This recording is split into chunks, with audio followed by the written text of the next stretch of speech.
E nessa semana estamos conversando com mulheres que são referência em algumas áreas e contribuem com a sociedade. Hoje a professora da Faculdade de Comunicações e Artes da PUC Minas, Lúcia Lamonier Sena, é a nossa convidada.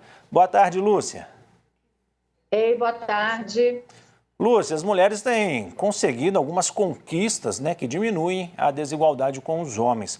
Quais dessas conquistas dos últimos anos você considera as mais relevantes?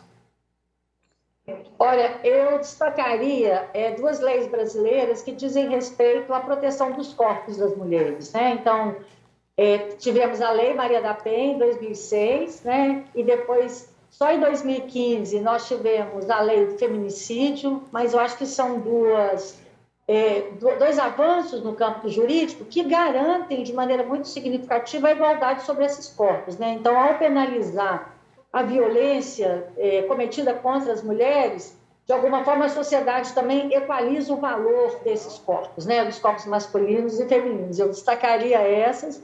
Então, é até bem interessante, né, pouco antes da minha entrada, vocês falaram aí da questão, né, de uma garantia que o Estado dá no que diz respeito às mulheres em situação de privação de liberdade em relação ao acesso ao absorvente. Nós tivemos, há 2 dias atrás, então, finalmente, a lei que retira do campo da decisão masculina, ou pelo menos da autorização masculina para ligaduras de trompas. Então, eu acho assim, o campo jurídico, no Brasil especificamente, ele tem garantido cada vez mais essa igualdade. Então, acho que a gente tem que, nesse momento, que comemorar. E quais pontos, além do jurídico, que você acredita que ainda precisam ser trabalhados para se diminuir essa desigualdade entre homens e mulheres?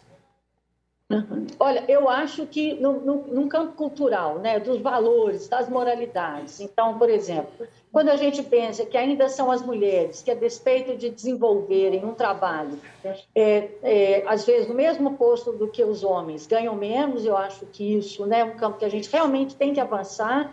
Há toda uma promessa em relação a isso, mas há muitos anos, a despeito do debate e de todos os dados, isso ainda não foi conquistado.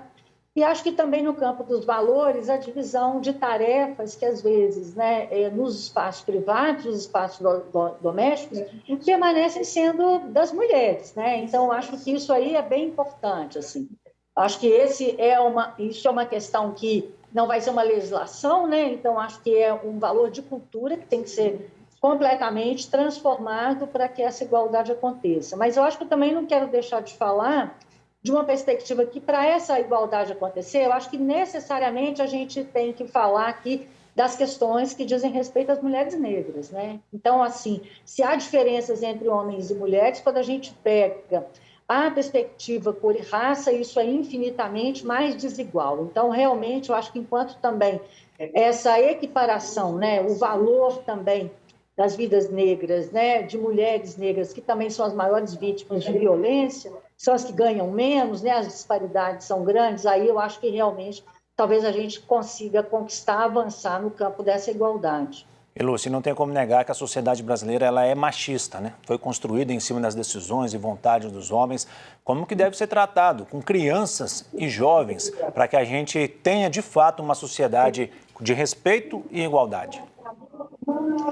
Aí eu acho que depende muito também dos espaços familiares, Eu acho que também cabe às mulheres criarem homens e meninos, menos machistas, Então, acho que desde a questão em casa das tarefas, da distribuição das tarefas, o ensino da não violência, Porque isso é uma questão que desde a tenra infância, então há um valor de que aquele menino que tem valor é o menino violento, é o menino que briga, é o menino que não chora.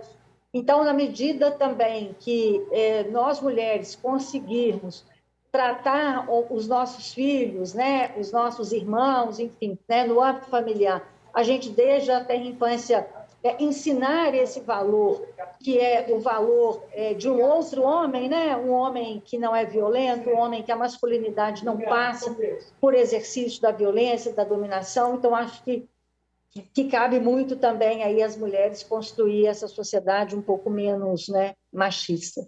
E, Lúcia, as mulheres cada vez ocupam mais espaços que até tempos atrás eram vistos como exclusivos dos homens. Você participou de uma pesquisa sobre a posição da mulher na ciência, na pesquisa, né? Que dados que você tem sobre isso?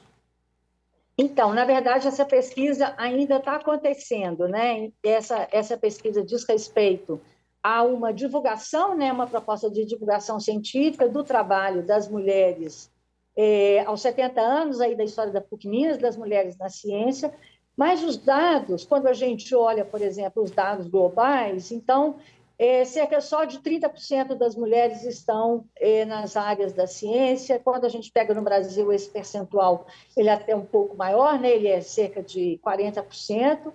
No entanto, quando a gente olha, por exemplo, os dados das mulheres coordenando pesquisas, se a gente pegar, por exemplo, um grande financiador de pesquisa, que é a FAPESP, né? Um dos maiores fundos de financiamento de pesquisa regionais no Brasil, somente 21% das mulheres estão coordenando essas pesquisas. Então, o que a gente pode observar é que ainda as mulheres, mesmo que elas produzam muito, elas são as que menos assinam artigos como as primeiras autoras ou como autoras únicas. Eu acho que há uma questão que, até muito pouco tempo atrás, sobretudo quando a gente pega as ciências duras, né, as ciências exatas, então esse campo ele foi marcadamente masculino, né? Até a própria concepção de ciência foi uma concepção masculina. Então, esse caminho que parece que, né, ele tem modificado, claro, ele tem se transformado, mas ele ainda não é o ideal. Então, até curiosamente, os dados no Brasil, né, ainda bem, eles são até menos desiguais, por exemplo, em relação ao Japão, em relação ao México, até mesmo aos Estados Unidos. A paridade aí, homens e mulheres na ciência, é muito desigual, né? Então, no Brasil, ele é menos desigual, mas, como eu já disse, não necessariamente as mulheres estão à frente ou o trabalho delas tem visibilidade. Então, essa minha pesquisa, que é um projeto tipo institucional, né, eu agradeço muito à PUC pela oportunidade de trabalhar com esse projeto, no sentido da gente mostrar, dar visibilidade à grandiosidade das mulheres na ciência, né? Assim, mesmo que seja restrita ao campo da PUC Minas, no campo institucional, mas ele já é uma mostra muito significativa do que a gente tem pelo Brasil afora. Né? Tá certo, Luciana, é um longo caminho para a gente percorrer por essa igualdade, mas muito obrigado pela entrevista e uma ótima tarde para você. Eu que agradeço, boa tarde.